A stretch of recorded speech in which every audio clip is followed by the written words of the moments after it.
दोस्तों, यूं तो मैंने हजारों साक्षात्कार किए हैं, लेकिन आज हम आपकी मुलाकात एक ऐसे कद्दावर नेता से कराने जा रहे हैं जो उत्तर प्रदेश की राजनीति में महत्वपूर्ण स्थान रखते हैं। उनका नाम है बाबू सिंह कुशवाहा, जो उत्तर प्रदेश सरकार में पूर्व कैबिनेट मंत्री भी रहे हैं, जन अधिकार पार्टी के राष्ट्रीय अध्यक्ष हैं। ख़ास तौर से मध्य प्रदेश के विधानसभा चुनाव को लेकर उनसे चर्चा करेंगे कि उनकी पार्टी कितने स्थानों पर चुनाव लड़ रही है और कितने लोगों को उन्होंने समर्थन दिया है और इस चुनाव के क्या परिणाम होने हैं, इस पर भी चर्चा करेंगे। तो आइए मिलते हैं बाबू सिंह कुशवाहा जी से। नमस्कार सर। नमस्कार सर, मेरा पहला सवाल ये है कि आप इतने सीनियर लीडर होने के बावजूद आप जो है मध्य प्रदेश के विधानसभा चुनाव में सिर्फ 38-40 सीटों पर ही चुनाव क्यों लड़े?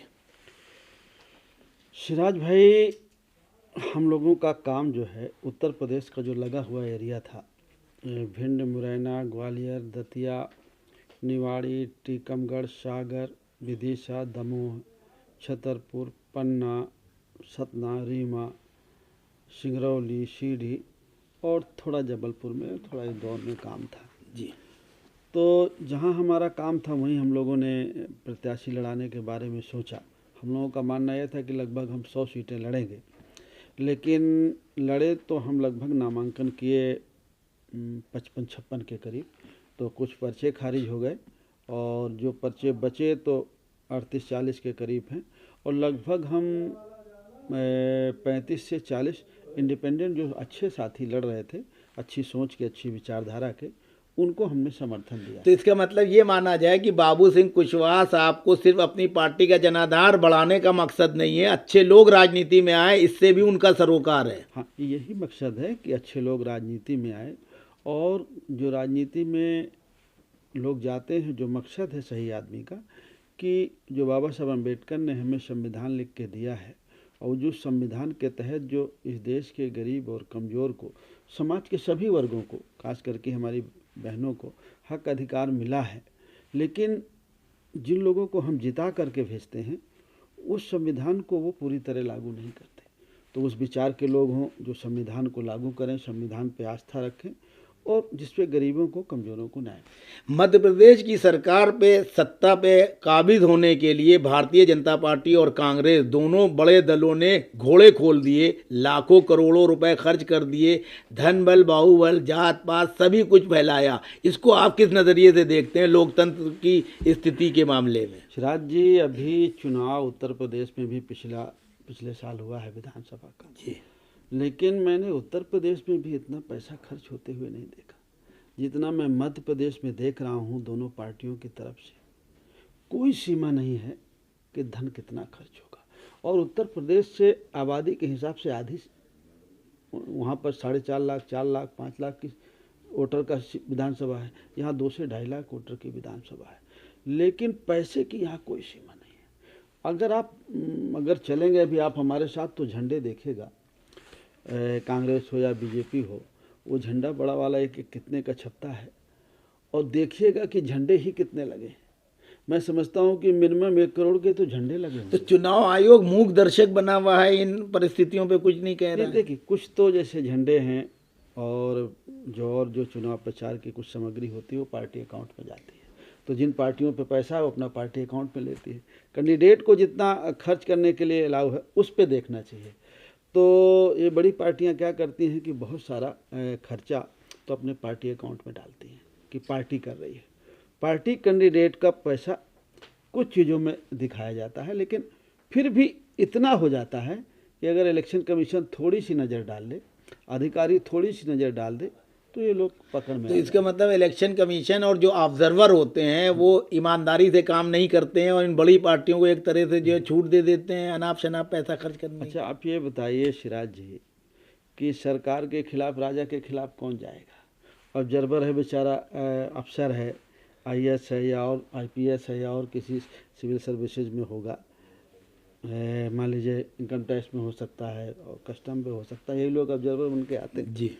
तो इनको फिर तो चुनाव के बाद नौकरी करनी है, तो इनको अपने लिए भी तो दिक्कत है बेचारों के लिए। तो ये भी अपना सारी चीज़ों को देख करके, लेकिन फिर भी बहुत ऐसे अधिकारी हैं, अफसर हैं जो पूरी ईमानदारी के साथ करते हैं कोशिश करते हैं कि हम सही करें, और कुछ लोग ऐसे हैं कि उनकी मानसिकता ऐसी होती है। अच्छा, वो नहीं आप करना कितने चाहिए। लोगों को समझ रहे हैं कि आपके कैंडिडेट जो है मध्य प्रदेश में जीत के आ सकते हैं या जीतने की संभावना है? देखिए, हम जो हमारे 38 से 40 सीटें हैं, कुछ इतने ही करीब इंडिपेंडेंट हैं।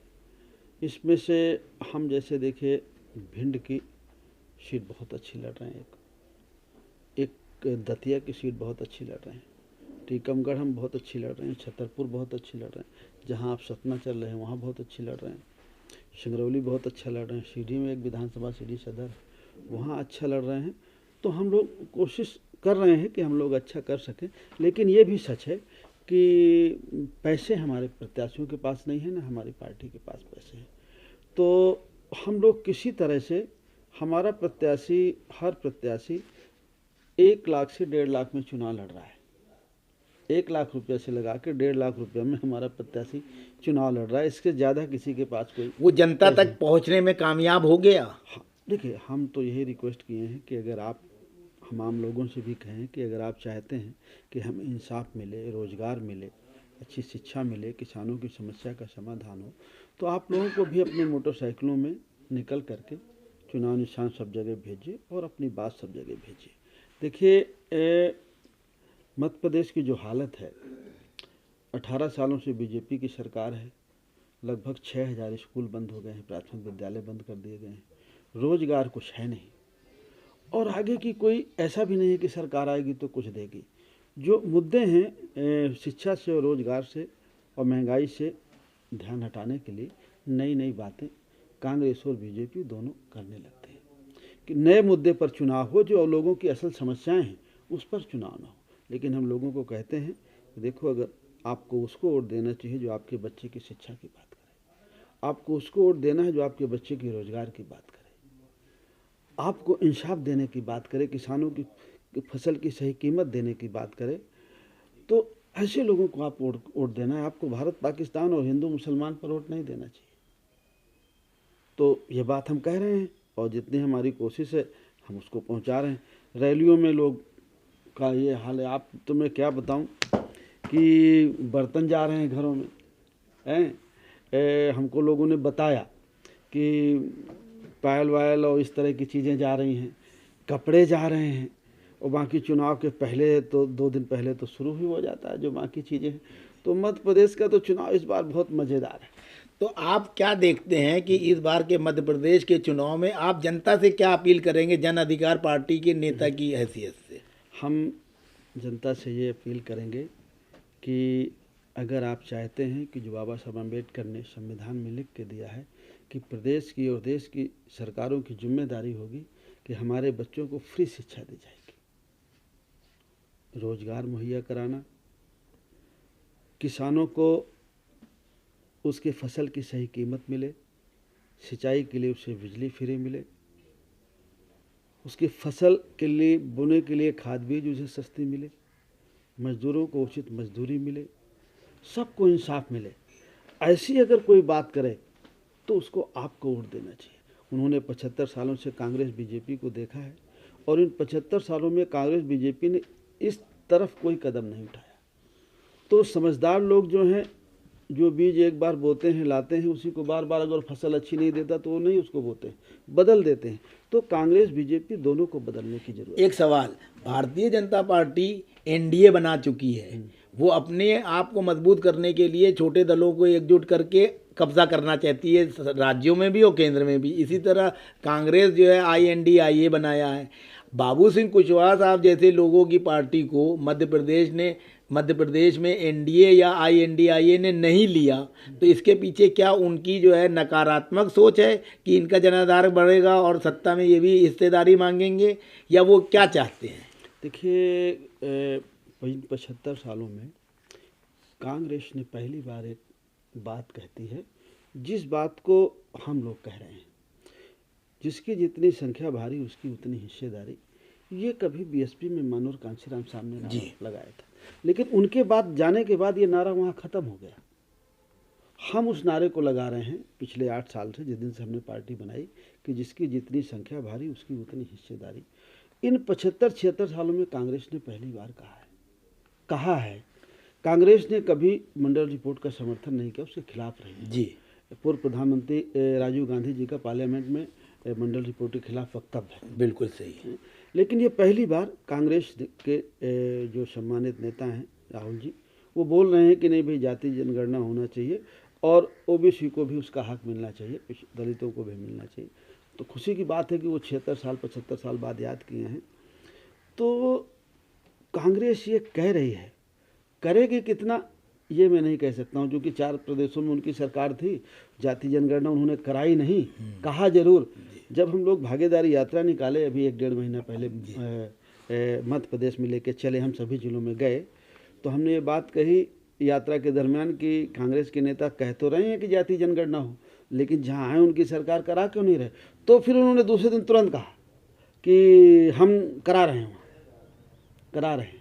और सबसे बड़ी बात यह है कि जिस पिछड़े को आप न्याय दिलाना चाहते हैं, आपकी लिस्ट में कांग्रेस में तो कोई नेता ही नहीं।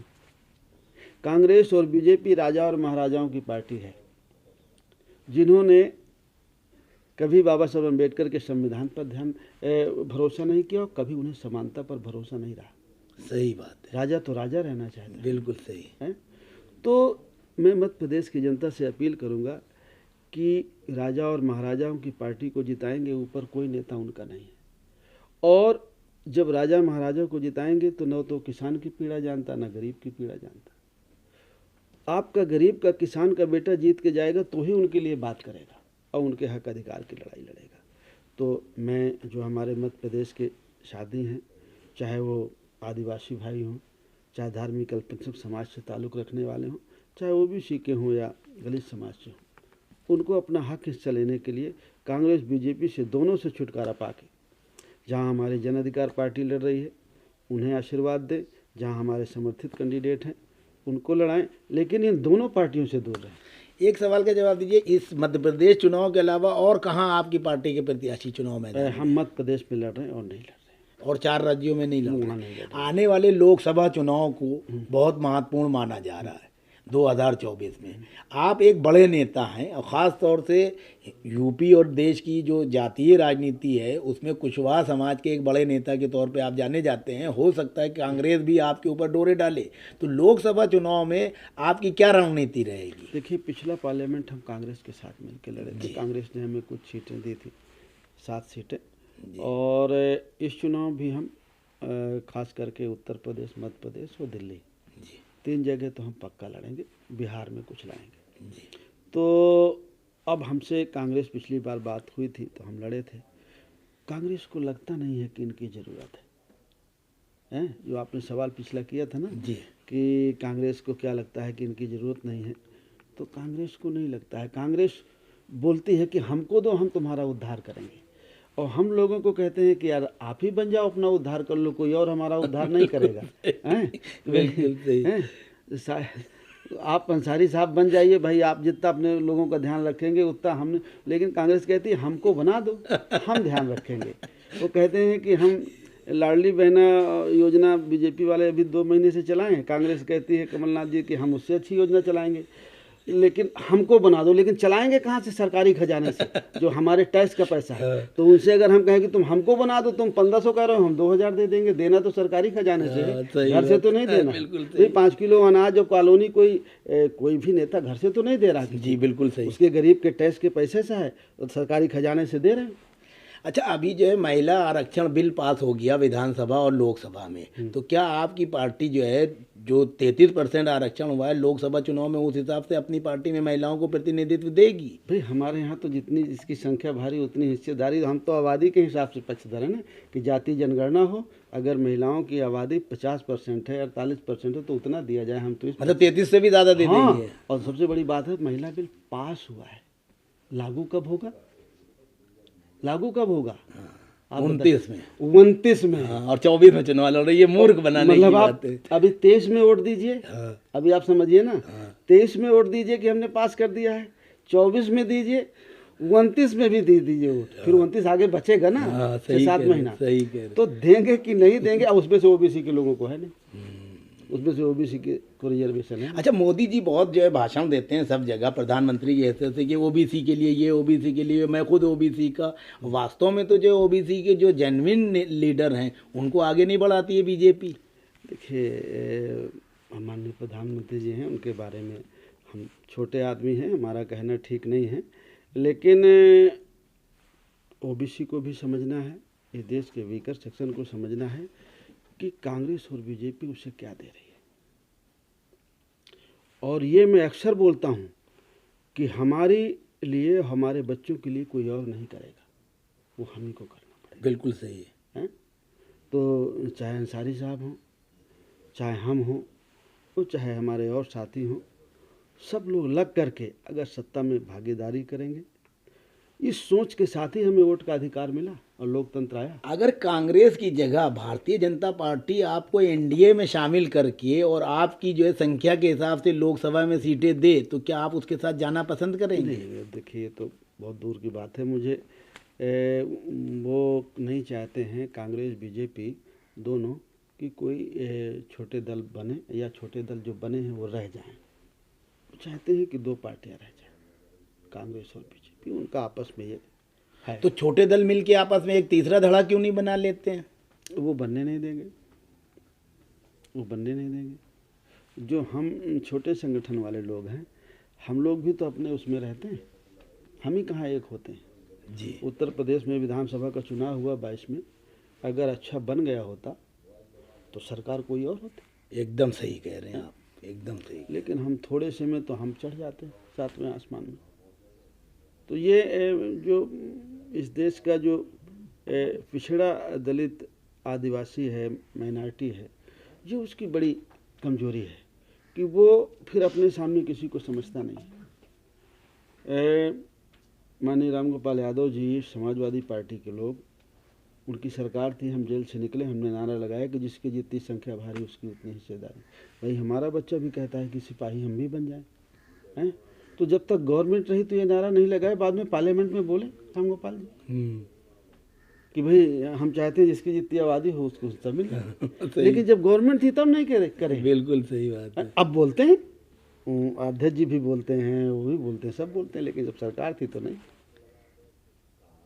तो आप अब आखिरी संदेश जो है मध्य प्रदेश की जनता के नाम दे दीजिए, यहाँ की महिलाओं, यहाँ के युवाओं, यहाँ के किसानों, यहाँ के बेरोजगार लोगों के लिए और यहाँ के वंचित समाज के लिए, दलित, अल्पसंख्यक और पिछड़ों और माइनॉरिटीज। मैं आपके माध्यम से मैं अपील करना चाहूँगा कि आपको अपना वोट अपने बच्चे की शिक्षा के नाम पे देना चाहिए, रोजगार के नाम पे देना चाहिए, जो किसानों की समस्या का समाधान करे उसको देना चाहिए, ना कि जो ये कहे कि हम भारत को पाकिस्तान से बचाएंगे, हिंदू मुसलमान का झगड़ा कराएंगे और बहुत सारे मुद्दे जो आपसे मतलब ही नहीं है, जिनका जो इन मुद्दों में उलझाते हैं आपको और हमेशा से उलझा रहे हैं, उनसे दूर रहना चाहिए। हमारे लिए रोटी, कपड़ा, मकान, स्वास्थ्य, शिक्षा, रोजगार, इन चीज़ों का अगर समाधान कहीं है तो उन लोगों के पास है जिसको वोट दे करके हम जिता करके भोपाल भेजते हैं, दिल्ली भेजते हैं। इसलिए 17 तारीख अहम दिन है, आपको अपने बेटे के नाम पर वोट देना चाहिए, बेटी के नाम पर वोट देना चाहिए, जो आपके शिक्षा के लिए बात करे, जो आपके रोजगार के बच्चों के लिए बात करे, जो सम्मान के लिए बात करे। और ये बात जन अधिकार पार्टी आपके बीच में रखती है। हम कहते हैं कि गरीब हो या धनवान, सबकी शिक्षा एक समान, और जिसकी जितनी संख्या भारी उसकी उतनी हिस्सेदारी। धन्यवाद, बहुत बहुत धन्यवाद।